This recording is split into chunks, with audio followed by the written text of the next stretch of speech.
Wabarakatuh. Oke, yang saya hormati Bapak Ibu Dewan Juri dan seluruh rekan tutor PKBM se-Kabupaten Tebo. Oke, puji dan puja syukur kita haturkan ke Allah Subhanahu wa Ta'ala yang sebagaimana atas rahmat beliau kita dapat berkumpul di ruangan yang megah ini tanpa suatu halangan apapun. Dan tak lupa pula kita haturkan sholawat berserta salam kepada Nabi Muhammad SAW yang sebagaimana beliau telah membawa kita dari zaman yang jahiliyah menuju zaman yang terang benderang penuh dengan ilmu seperti yang kita rasakan pada saat ini. Baiklah Bapak Ibu, saya mohon izin terlebih dahulu memperkenalkan diri saya. Ya baiklah, perkenalkan nama saya Vira Laviola. Saya merupakan salah satu tutor dari PKBM Tunas Harapan Rimbo Ulu yang kebetulan pada pagi hari ini saya diberi amanat untuk mengikuti lomba presentasi kelompok belajar di Kabupaten Tebo yang merupakan acara festival yang pertama kali baru diadakan. Oke, langsung saja. Di sini saya akan mempresentasikan tentang penyelenggaraan pembelajaran kelompok belajar di PKBM Tunas Harapan Rimbo Ulu. Yang dimana PKBM itu adalah pusat pembelajaran yang terdiri dari peserta didik yang usianya tidak muda lagi atau tidak usia sekolah. Jadi untuk itu kita harus tahu terlebih dahulu apa sih PKBM. Nah di sini, oke Mbak boleh dilanjut. Di sini kita harus tahu dulu profil dari PKBM itu apa.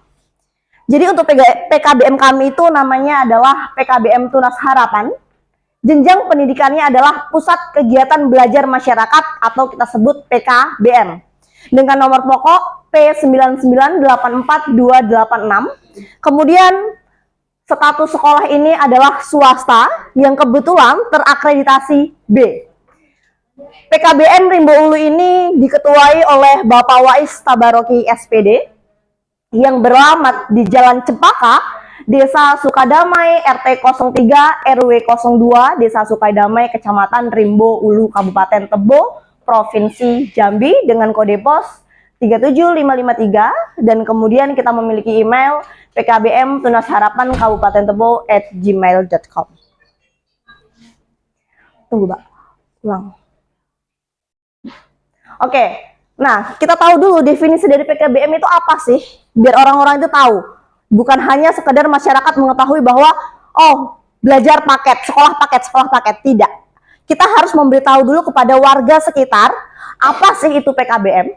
Jadi di sini, PKBM itu merupakan pusat kegiatan belajar masyarakat yang lembaganya dibentuk oleh masyarakat untuk masyarakat yang dimana lembaga ini masih di bawah pengawasan bimbingan Dinas Pendidikan dan Kebudayaan. Oke, Mbak, next. Kemudian yang perlu kita ketahui dan perlu kita utamakan bahwasanya di PKBM itu harus juga ada yang namanya visi dan misi. Kenapa? Karena PKBM ini juga merupakan tempat belajar dan mengajar. Tentunya di PKBM Tunas Harapan ini memiliki visi berperan aktif mewujudkan masyarakat yang kurang beruntung menjadi warga negara yang berkualitas, berakhlak mulia dan berdaya saing melalui kegiatan pendidikan dan pemberdayaan masyarakat secara sinergis berkelanjutan. Kemudian tak lupa pula di situ ada misi. Misinya adalah meningkatkan ketakwaan melalui kegiatan keagamaan. Yang nomor 2, meningkatkan budi pekerti luhur Tunas Harapan Yauning Wahono, peserta didik dengan pembinaan penguatan karakter pada setiap proses pembelajaran dan kegiatan pendidikan lainnya. Selanjutnya, mewujudkan pendidikan yang bermutu, efisien, dan relevan melalui pembelajaran saintifik yang menyenangkan. Dan yang terakhir, mempersiapkan peserta didik agar dapat lulus ujian pendidikan kesetaraan dengan nilai rata-rata di atas 70. Kenapa harus ada visi dan misi? Karena kita belajar tentunya ada tujuan. Bukan hanya kita dapat ijazah lalu keluar dengan lulusan paket. Tidak. Tentunya diadakannya PKBM ini untuk menjadikan warga-warga yang tidak beruntung menjadi warga yang berkualitas dan memiliki pola pikir yang maju sehingga dapat membina lingkungan sekitarnya seperti rumah tangganya ataupun anak dan cucunya menjadi lebih baik dan terdiskriminasi dari kebodohan dan kemiskinan. Oke, baik, lanjut Mbak.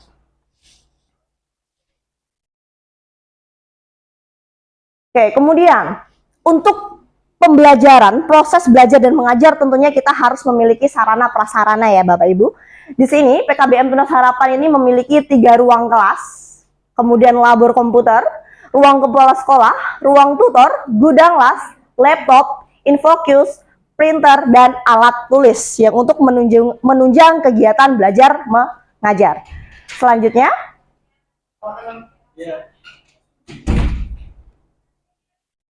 Selanjutnya, yang paling penting adalah data peserta didik PKBM Tunas Harapan.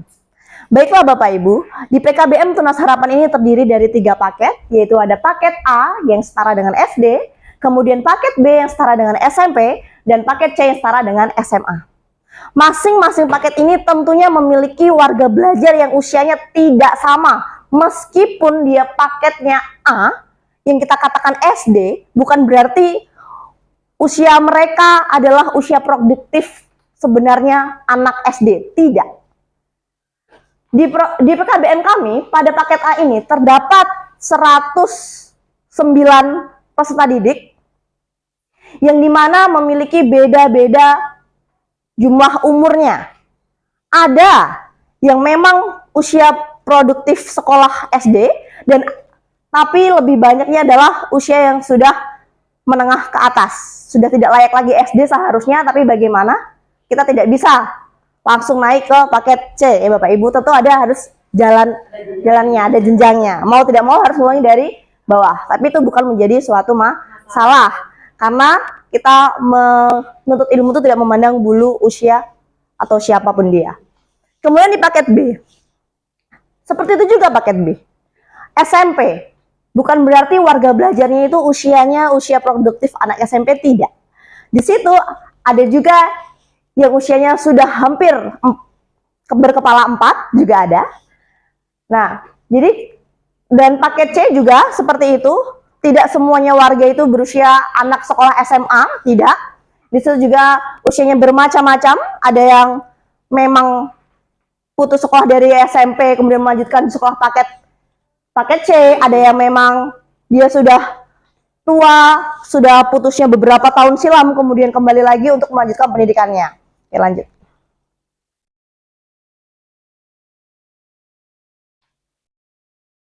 Oke, tentunya ada peserta didik paket A, B, dan C yang memiliki umur yang berbeda-beda. Tentunya kita memiliki proses pembelajaran, proses belajar mengajar yang berbeda. Di sini kita bahas dulu tentang apa sih kegiatan belajar mengajar. Kegiatan belajar mengajar itu sendiri adalah kegiatan belajar mengajar yang pada praktiknya kegiatan ini dilakukan oleh guru dengan murid untuk membangun interaksi yang bersifat memengaruhi dan dipengaruhi. Jadi, meskipun sekolah ini adalah sekolah paket yang terdiri dari warga belajar yang sudah tidak muda lagi, bahkan bisa kita kategorikan lanjut usia ya Bapak Ibu. Tapi di sini kita juga harus memberi pengajaran bagaimana cara belajar. Jadi bukan hanya belajar praktik, bikin kerajinan, tidak.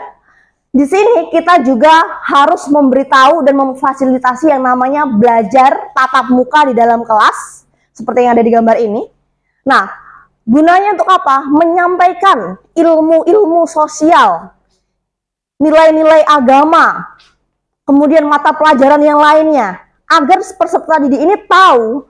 Jadi bukan berarti kita sekolah di PKBM itu hanya untuk mencari keterampilan, yang misalkan kayak las-las aja, nggak ada belajarnya, nggak ada teori, hanya praktiknya saja, tidak. Sebelum praktik tentunya ada yang namanya teori. Nggak ada orang praktik tanpa teori, itu tidak ada. Jadi, akankah lebih baik bahwa pembelajaran itu ada 2? Yang pertama di dalam kelas, menyampaikan teori, yang keduanya adalah praktiknya. Nah, kemudian kita ada konsep strategi penyelenggara kelompok belajar. Yang pertama adalah strategi pendekatan pengembangan. Pendekatan pengembangan itu bagaimana? Apa yang kita ajarkan di situ? Pengembangan yang kita ajarkan di situ adalah kita lihat dari warga belajar. Misalkan saya ambil di paket C contohnya Bapak Ibu. Di situ kita belajar bahasa Indonesia. Kita kasih dulu di situ kita soal atau mungkin puisi. kita minta coba warga belajar itu untuk membuat. Mungkin tidak semua warga belajar itu tertarik untuk puisi, tapi pasti ada satu atau dua yang bisa. Jadi untuk itu kita bisa melihat, oh pengembangan apa yang mereka miliki, sehingga bisa kita kembangkan.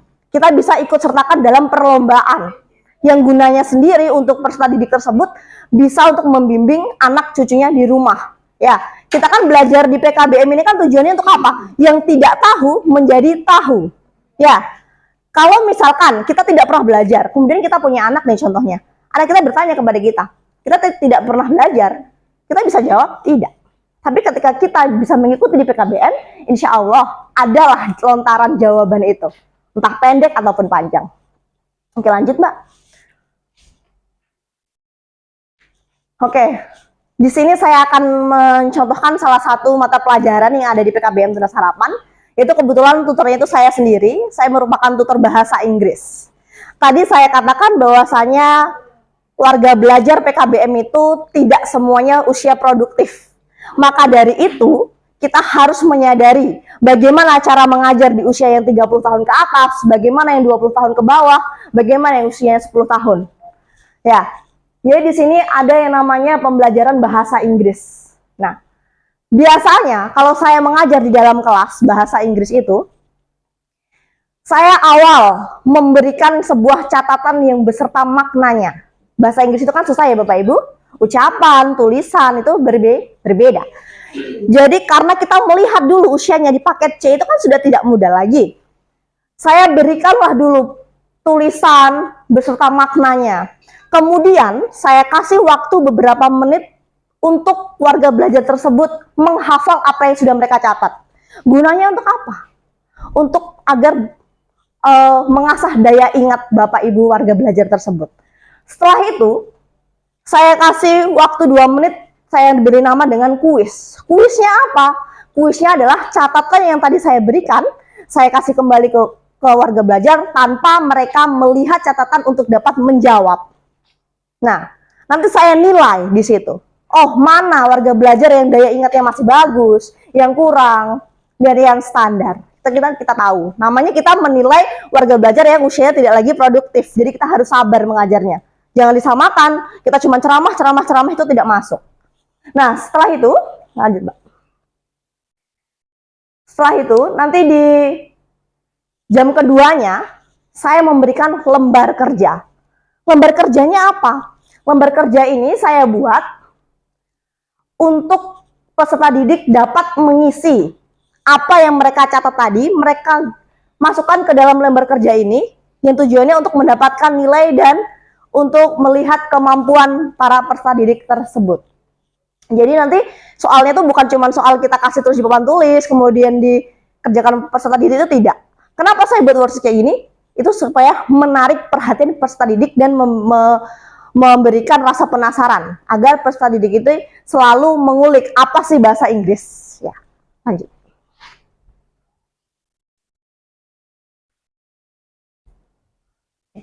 Nah, kemudian tujuan PKBM itu apa? Jelas sekali tujuan PKBM adalah untuk terbentuknya peserta didik yang memiliki ketakwaan dan keimanan terhadap Tuhan Yang Maha Esa, kemudian membentuk peserta didik yang memiliki budi pekerti luhur, tunas harapan Hayuning Bawono, kemudian terbentuknya kegiatan pembelajaran yang bermutu, efisien, dan relevan melalui pembelajaran saintifik yang menyenangkan. Kemudian, yang dapat kita simpulkan adalah tujuan dari PKBM itu sebenarnya adalah untuk memberi kesempatan kepada warga belajar yang putus sekolah, yang tidak berilmu menjadi berilmu, yang tidak berpengetahuan menjadi berpengetahuan, sehingga menambahkan rasa percaya diri kepada warga belajar yang melanjutkan sekolahnya. Karena di sini tidak ada kata terlambat untuk menuntut ilmu. Kita tanpa ilmu adalah seperti rasanya mati lampu, tidak terlihat. Ya, oke, terakhir Mbak. Oke, baiklah Bapak Ibu, untuk di sini kesimpulannya yang dapat kita ambil dari apa yang saya jelaskan adalah pusat kegiatan belajar masyarakat merupakan salah satu alternatif yang dipilih dan dijadikan sebagai ajang proses pemberdayaan masyarakat. Jadi saya rasa PKBM itu sangat bagus untuk pemberdayaan masyarakat yang dimana kita tidak berilmu menjadi berilmu, tidak punya teman menjadi punya teman, yang awalnya tidak punya ide-ide, kita mempunyai ide-ide. Yang di sini disebutlah ada pemberdayaan karena di PKBM kita juga tidak hanya belajar teori, kita juga ada belajar praktik, yaitu yang kami laksanakan sekarang adalah praktik las dan membuat piring lidi. Dan alhamdulillah untuk praktik las itu dari saat ini sudah bisa kita gunakan hasilnya. Yang pertama, terlebih dahulu untuk teralis di kelas belajar kita di PKBM. Kemudian yang kedua, kita sudah ada banyak menerima pesanan, tidak terlalu besar jumlahnya, namun alhamdulillah ada kemajuan. Kemudian yang kedua untuk piring lidi itu, piring lidi kita produksi setiap 2 minggu sekali, Bapak Ibu, jika tidak ada kendala 2 minggu sekali. Dan saat ini piring lidi tersebut sudah kita jual ke masyarakat sekitar dan juga kita sewakan kepada orang-orang yang memiliki acara seperti pesta dan yasinan dan sebagainya macam. Itu kita sewakan dengan harga yang murah saja, terjangkau. Oke, saya rasa cukup dari saya. Saya akhiri, wabillahi taufiq wal hidayah. Wassalamualaikum warahmatullahi wabarakatuh.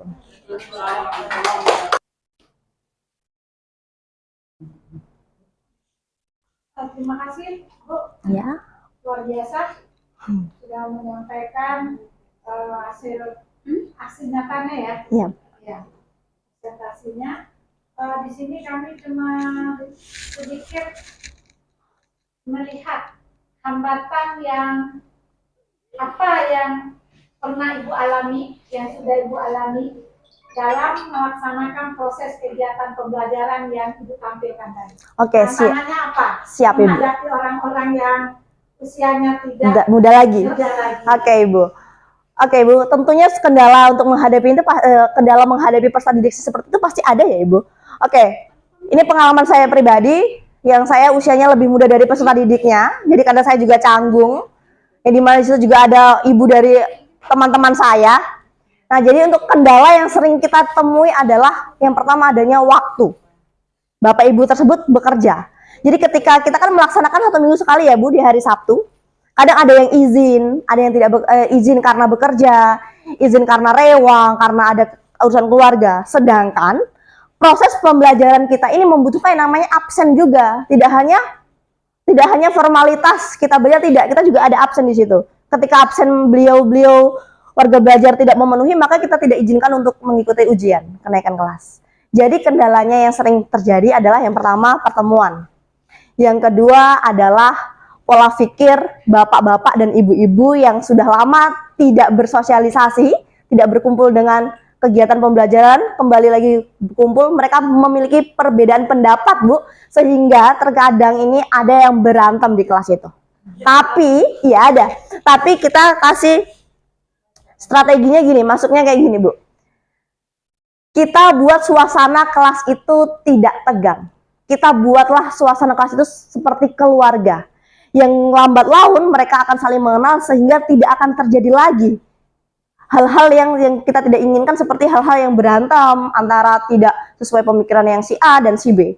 Jadi yang pertama adalah kita tumbuhkan rasa kekeluargaan satu sama lain agar kita selalu bahu-membahu dan tidak saling menjatuhkan. Itu sih Bu selama ini. Solusinya ya? Iya Bu, solusinya itu. Ya. Hasilnya bagaimana? Hasilnya sekarang, ya. Alhamdulillah Bu, setiap ada kegiatan di PKBM, ibu-ibu itu tidak pernah lagi ada yang namanya berantem. Malah setiap kita belajar mereka selalu patungan untuk membawa makanan atau membuat acara. Seperti contohnya kemarin kita ada waktu musim jambu, itu dibagi. Bapak-bapaknya ada yang bawa batu untuk menggiling, ibu-ibunya bawa kacang, yang di sini bawa cabai, yang di sini lagi bawa jambu. Jadi mereka saling membantu dan jadilah keluarga. Jadi sekarang kami para tutor ini merasa senang dan takut kalau mereka besok lulus bagaimana kami.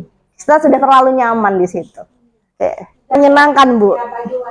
Iya. Jadi kalau misalnya kami ini mau izin di hari Sabtu Bu, saya rasanya sangat berat sekali. Kenapa? Kita bertemu hanya seminggu sekali. Kemudian ketika hari Sabtu kita harus izin bertemu dengan bapak-bapak ibu-ibu yang semangatnya luar biasa. Itu sangat sedih menurut saya. Jadi gimana pun caranya kita usahakan para tutor di setiap hari Sabtu itu kita meluangkan waktu untuk di PKBM. Jadi yang ribu dulu ya? Iya Ibu. Ya. Siap Pak. Komentar Mungkin dari Pak Insi. Makan pagi dengan kecap, Cakep. lalu dimakan dengan nasi hangat. Cakep. Kalau tuturnya cakep, tentu bangkanya semangat.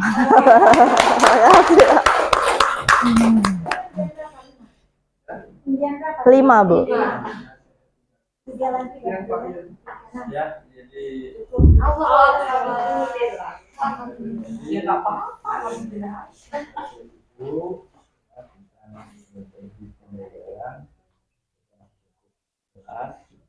Nah, tapi yang keterampilan, Iya, Bu. Iya, Pak. keterampilan apa saja yang sudah dilakukan di kelompok yang ibu sesuai dengan potensi ya, ada di tempat ya. Kemudian bagaimana dilakukan, kemudian bagaimana perkembangannya bagaimana, sehingga ketika keterampilan itu ada, itu bisa dikembangkan ya untuk menjadi usaha. Kalau tidak ya nggak apa-apa, silakan. Oke. Kalau untuk sampai saat ini, Pak, keterampilan yang kita buat itu adalah piring lidi dan las, Pak. Kalau untuk piring lidi itu kita sampai saat ini sudah bisa digunakan sendiri oleh warga belajar, dan yang lain itu sisa dari piring lidi, bukan sisa ya Pak, kami setiap 2 minggu sekali memproduksi piring lidi itu yang gunanya untuk kita sewakan kepada masyarakat sekitar yang memiliki kebutuhan ketika ada pesta, yasinan, ataupun hajatan lainnya. Itu kita sewakan Bapak Ibu dengan harga yang terjangkau. Sudah. Kemudian yang untuk las tadi kita sudah membuat teralis. Yang pertama kita buat dulu, kita pakai sendiri di kelas belajar kita. Yang selebihnya dari las tersebut ada beberapa warga sekitar yang memesan kepada kita untuk dibuatkan teralis. Meskipun tidak banyak jumlahnya, tapi sudah ada Bapak Ibu. Oke, semoga ya harapan saya semoganya kedepannya lebih baik lagi. Oke.